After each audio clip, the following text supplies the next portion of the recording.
శ్రీరామ్ ఫైనాన్స్లో ఒక trading loan తీసుకున్నాను. 60 లక్షలు వాళ్ళు శాంక్షన్ చేశారు. ఈ 60 లక్షల్లో నాకు 60 లక్షలు నా అకౌంట్ చెక్ ఇవ్వకుండా 57,47,666 రూపాయలు ఇచ్చారు. అయితే 60 నెలలు ఈఎంఐ ఇచ్చారు. వీళ్ళు శాంక్షన్ లెటర్ కూడా నాకు ఇక్కడ ప్రూఫ్తో ఇచ్చారు. ఈ శాంక్షన్ లెటర్లో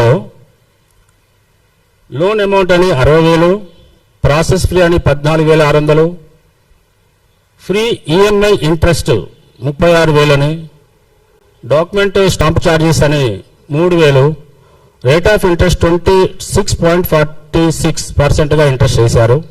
60 నెలలు ఈఎంఐ. అయితే ఇది మొత్తము శాంక్షన్ లెటర్లో 1,13,600 రూపాయలు మాత్రమే అందులో కట్ చేయబడింది. తర్వాత నాకు 2,40,974 రూపాయలు వేరియేషన్ చూపించారు. నాకు ఆ అమౌంట్ చెప్పలేదు. అదేవిధంగా వీళ్ళు చేసినటువంటి లోన్ అమౌంట్ను ఈ అగ్రిమెంట్లో ఇన్సూరెన్స్ అని 60,000 చూపించారు. ఇక్కడ శాంక్షన్ లెటర్లో లోన్ అమౌంట్ అని చెప్పి 60,000 చూపించారు. ఇది ఏంటో నాకు అర్థం కాలేదు. పలు మాసాలు ఆఫీస్కి వెళ్ళి అడిగాను. వాళ్ళు ఎలాంటి సమాధానం చెప్పలేదు. తర్వాత ఫ్రీ ఈఎంఐ ఇంట్రెస్ట్ అనేది అది హౌసింగ్ లోన్ కన్స్ట్రక్షన్ చేసేటప్పుడు అది తీసుకునే ఇంట్రెస్ట్. కానీ వీళ్ళు నా దగ్గర నుంచి 36,000 ఫ్రీ ఈఎంఐ ఇంట్రెస్ట్ తీసేసుకున్నారు.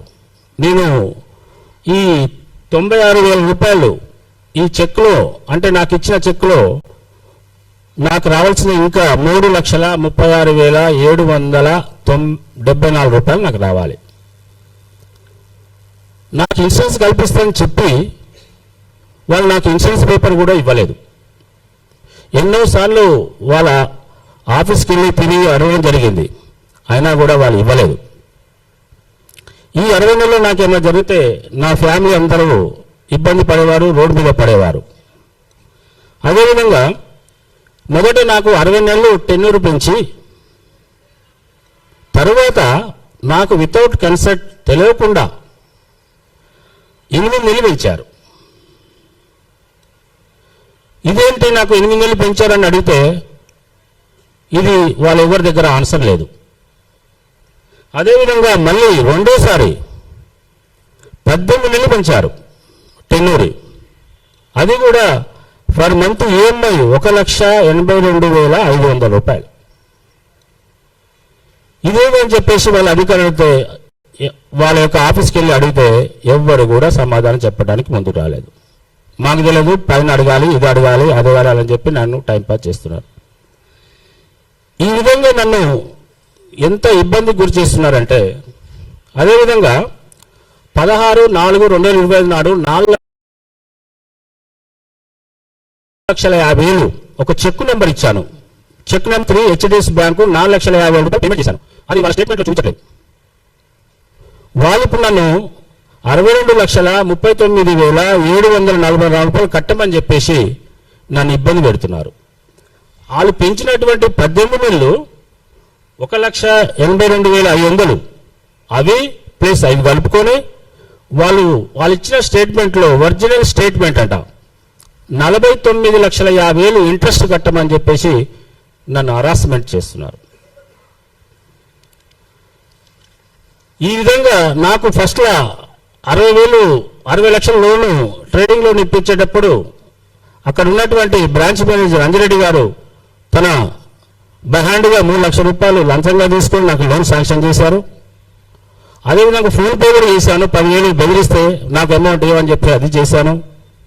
అదేవిధంగా ఇంకా ఈ శ్రీరామ్ ఫైనాన్స్లో లీగల్ డిపార్ట్మెంట్ సంబంధించిన వ్యక్తి శ్రీనివాస్ రెడ్డి అనే వ్యక్తి ఎంత భయంకరం అంటే మనుషులని నన్ను చేసినటువంటి హరాస్మెంట్ ఇంత అంతా కాదు. ఆయన నినాదం ఒకటే, కడతావా అమ్మేస్తావా సస్తావా. ఈ 3 నినాదాలే. కథను కట్టు, లేదంటే నువ్వు మీ ప్రాపర్టీ అమ్మి, లేదంటే చనిపో. ఈ 3 నినాదాలతోటి మనుషులని మా ఇంటికి వచ్చి మమ్మల్ని హరాస్మెంట్ చేసి డబ్బులు కట్టకపోతే మీ ప్రాపర్టీ అమ్మేస్తాం, మా పేరు మీద ఉంది, మేము మాటిగే చేసుకున్నాం, మేము ఏది చెప్పినా నడవాలి, మేము చెప్పిందే చేయాలని చెప్పేసి నన్ను చాలా ఇబ్బంది పెట్టాడు. అదేవిధంగా ఈ శ్రీనివాస్ రెడ్డి సార్ అనే వ్యక్తి నన్నే కాకుండా నా గ్యారెంటీ అయినటువంటి సంతోష్ కుమార్ పలుమార్లు ఇంటికి పోయి మీరు పెట్టేటువంటి గ్యారెంటీ అయిన డబ్బులు ఆయన తరపున మీరు కట్టాలని చెప్పేసి అతన్ని చాలా ఇబ్బంది పెట్టాడు. అతనుకు వీళ్ళు పెట్టిన టార్చర్కు నీకు సిబిల్ పోతుంది, నీకు ఎలాంటివి లోన్స్ రావని చెప్పి ఆయన భయభ్రాంతులను చేశాడు. చేసి లాస్ట్కు అతను హై బీపీ తెచ్చుకొని మొన్న కామినేని హాస్పిటల్ పడితే దగ్గర 8-9 లక్షలు ఖర్చు అయినాయి. అక్కడి నుంచి ఆయన తీసుకొని నిమ్స్ హాస్పిటల్ పోతే అది బ్రెయిన్ మీద పడి ఆయన కూడా చనిపోయాడు. ఇంత హరాస్మెంట్ చేస్తున్న ఈ శ్రీనివాసరెడ్డికి ఈ ఇంట్రెస్ట్లు ఫస్ట్ నాకు చూపించింది 26.46%, తర్వాత 36%. ఇట్లా వాళ్ళ ఇష్టం వచ్చినట్టు ఈ విధంగా చేస్తున్నారు. ఇదే విధంగా అతనే కాదు, ఇంకో బెంజమిన్ వ్యక్తి కూడా ఇలానే హరాస్మెంట్ వల్ల చనిపోయాడు. వీళ్ళు చేసినటువంటి ఈ శ్రీరామ్ ఫైనాన్స్ చేసినటువంటి ఆగడాలు ఇంత కాకుండా ఒక మధ్యతరగతి కుటుంబాలందరినీ వేధించి హరాస్మెంట్ చేసి థ్రెట్టింగ్ చేసి వాళ్ళని సూసైడ్ చేసుకునే విధంగా చేస్తున్నారు. వాళ్ళకున్న ఒకే ఒక ఆయుధం మాకు మార్టిగేజ్ ఉంది అని చెప్పేసి వీళ్ళు ఎంతగానో మమ్మల్ని భయభ్రాంతి గురి చేస్తున్నారు. నేను నాకు జరిగినటువంటి అన్యాయాన్ని నేను ఆర్బీఐ గారికి లెటర్ ఇచ్చాను. మళ్ళీ కూడా ఇప్పుడు మర్యాదపూర్వక కలవటానికి నేను సిద్ధంగా ఉన్నాను. అదేవిధంగా తెలంగాణ ముఖ్యమంత్రి రేవంత్ రెడ్డి గారు కూడా మర్యాదపూర్వకంగా కలవటానికి నేను ప్రయత్నం చేస్తున్నాను. అదేవిధంగా గవర్నర్ నిన్ననే మన నూతనంగా వచ్చినటువంటి గవర్నర్ శివప్రతాప్ శుక్లా గారిని కూడా మర్యాదపూర్వకంగా కలిసి మా యొక్క బాధలు చెప్పుకోవడానికి మేము సవినంగా ఉన్నాము. వీళ్ళు అదేవిధంగా ప్రజావాణి కూడా మేము మా యొక్క కంప్లైంట్ ఇవ్వడానికి సిద్ధంగా ఉన్నాము.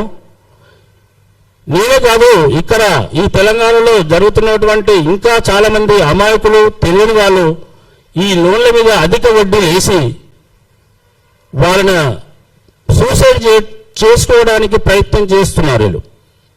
వాళ్ళు చనిపోగానే ఇమ్మీడియట్గా యాక్షన్ వేసేసుకొని వాళ్ళకి కావాల్సిన డబ్బులు తీసేసుకొని వాళ్ళు మరి ఈ విధంగా రూట్ ఈజీగా చేసుకొని చేస్తున్నారు.